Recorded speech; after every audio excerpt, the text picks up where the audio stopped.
Assalamualaikum warahmatullahi wabarakatuh. Kita bertemu lagi pada sesi terakhir pembicaraan tentang problem-based learning. Kali ini kita akan mendiskusikan tentang keuntungan dan kerugian PBL atau problem-based learning.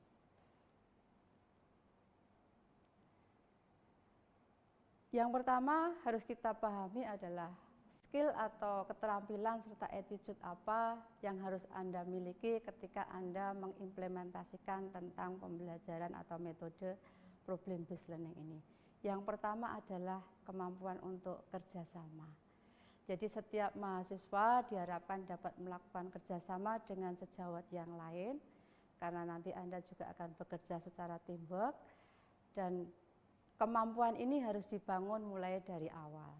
Yang kedua yaitu kemampuan untuk menjadi leader atau memimpin grup. Jadi mahasiswa nanti diharapkan mampu menjadi pemimpin grup. Salah satunya nanti Anda ketika melakukan small group discussion, setiap mahasiswa harus pernah menjadi seorang ketua dan juga sekretaris, dan yang lainnya juga nanti akan menjadi audiens. Ini tahap awal pembelajaran ya. Kemudian yang ketiga adalah kemampuan untuk mendengarkan. Jadi pada proses pembelajaran ini semua harus menjadi pendengar yang baik dan pendengar yang aktif. Maksudnya tidak hanya sekedar mendengarkan, tetapi dia juga bisa mengkritisi, bisa menelaah, dan mungkin juga bisa mengevaluasi. Skill selanjutnya yang harus dimiliki adalah kemampuan untuk mencatat. Mencatat ini adalah ketika kita mendengarkan apa yang disampaikan oleh sejawat yang lain, tentunya kita harus mengambil inti apa yang disampaikan oleh teman kita tersebut, sehingga kita paham apa yang dituju atau yang disampaikan oleh mereka. Yang kelima, kooperatif. Jadi mahasiswa harus punya kemampuan untuk kooperatif dengan sejawat yang lain ketika kita bekerja. Kalau Anda nanti diskusi ya ketika Anda diskusi.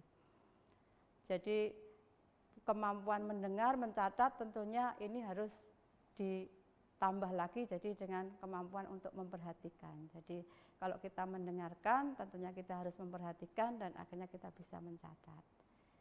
Skill selanjutnya yang ini yang paling penting adalah kemampuan untuk self-directed learning. Jadi ketika Anda melakukan self-directed learning, Anda harus mampu memilih dan memilah sumber belajar yang kira-kira itu sesuai Anda gunakan, itu valid, itu reliable. Jadi bagaimana Anda harus bisa mengkritisi referensi-referensi yang nanti akan Anda jadikan acuan, baik itu untuk belajar maupun nanti untuk menangani seorang pasien. Dan yang terakhir, itu adalah kemampuan untuk presentasi. Jadi meskipun Anda sebagai nanti dokter, Anda juga harus punya kemampuan presentasi karena Anda juga dituntut untuk bisa mendiseminasikan ilmu-ilmu yang Anda pahami atau yang Anda kuasai.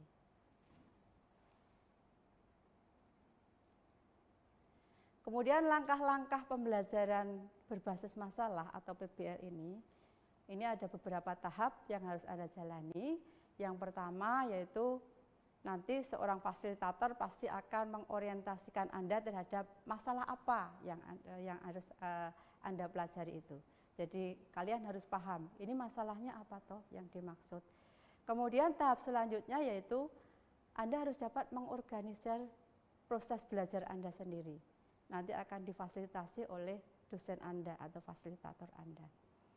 Kemudian kalau sudah bisa mengorganisir proses belajarnya, ini Anda juga harus mampu melakukan istilahnya penyelidikan atau mungkin keingintahuan Anda itu harus lebih banyak lagi, sehingga harus mencari sumber-sumber belajar atau mungkin ilmu-ilmu lain yang mendukung untuk memecahkan masalah yang diberikan atau yang sebagai trigger pada pembelajaran tersebut.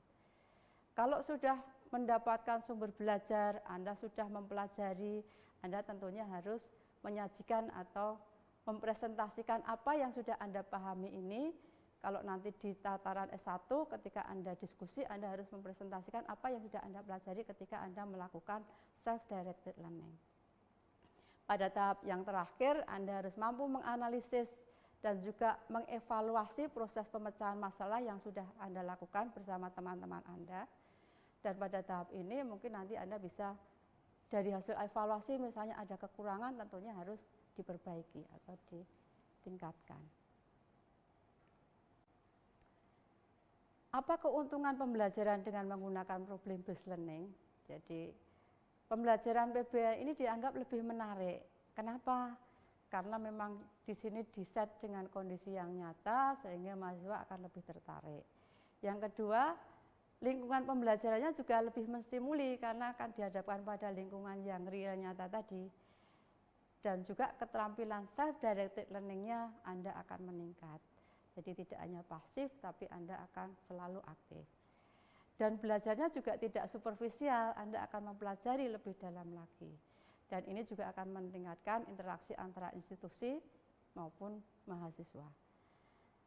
Pada pembelajaran PBL ini juga Anda akan diajari bagaimana Anda akan belajar atau berkolaborasi interdisiplin. Karena nanti ketika bekerja kan Anda tidak bekerja seorang diri, jadi ada disiplin atau profesi lain yang akan membantu Anda. Keuntungan selanjutnya yaitu akan ada retensi knowledge yang lebih lama, lebih dalam, dan ini harapan kita semua. Jadi Anda belajar itu tidak hanya setelah keluar dari sini lupa, tapi ini bisa sebagai bekal Anda ketika nanti Anda bekerja. Kalau ini lebih menarik, Anda lebih terstimuli, saya yakin justru ini pasti akan lebih memotivasi Anda untuk selalu belajar. Jadi akan berusaha bagaimana memecahkan masalah yang sudah diberikan oleh fasilitator atau yang sudah ditentukan oleh institusi.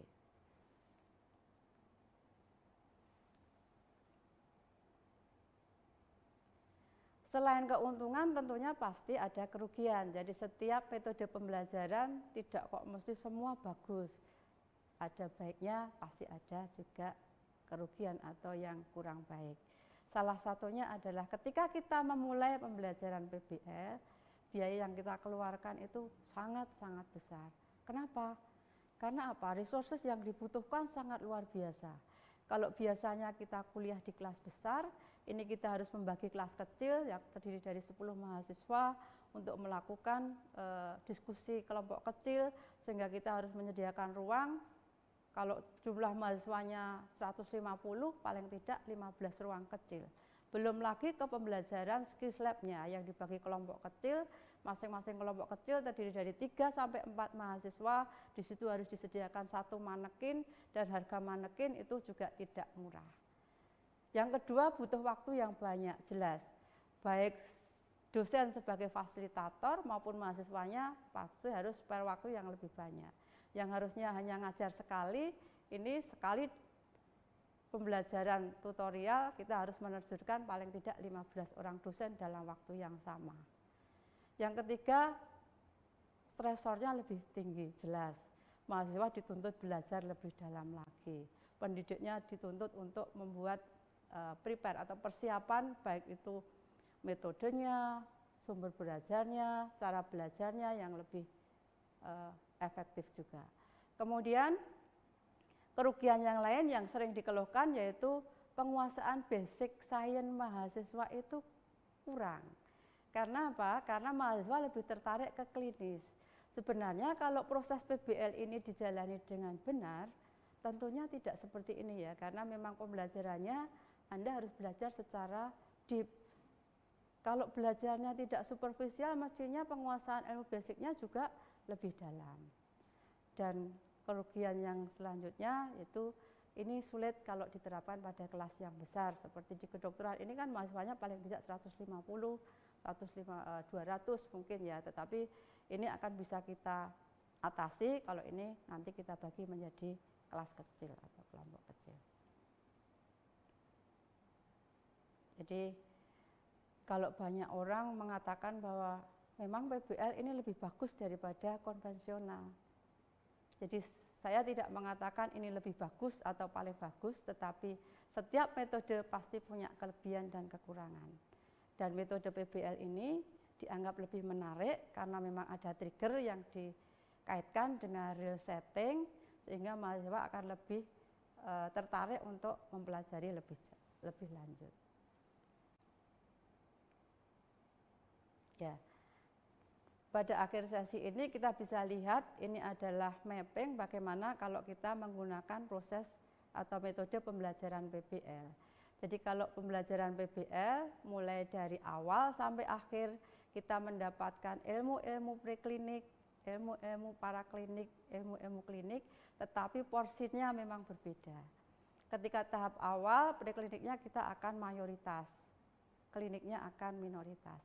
Itu akan berjalan seiring waktu dan ketika kita masuk ke tahun terakhir tentunya ini ilmu klinik yang akan mendominasi pembelajaran atau mungkin ilmu yang akan kita dapatkan. Demikian materi pada sesi terakhir ini tentang keuntungan dan kerugian PBL dan secara utuh proses pembelajaran problem based learning telah kita pelajari. Semoga kita bisa memahami dan kita bisa mengimplementasikan. Semoga ini bermanfaat. Kita akhiri pertemuan ini. Terima kasih. Assalamualaikum warahmatullahi wabarakatuh.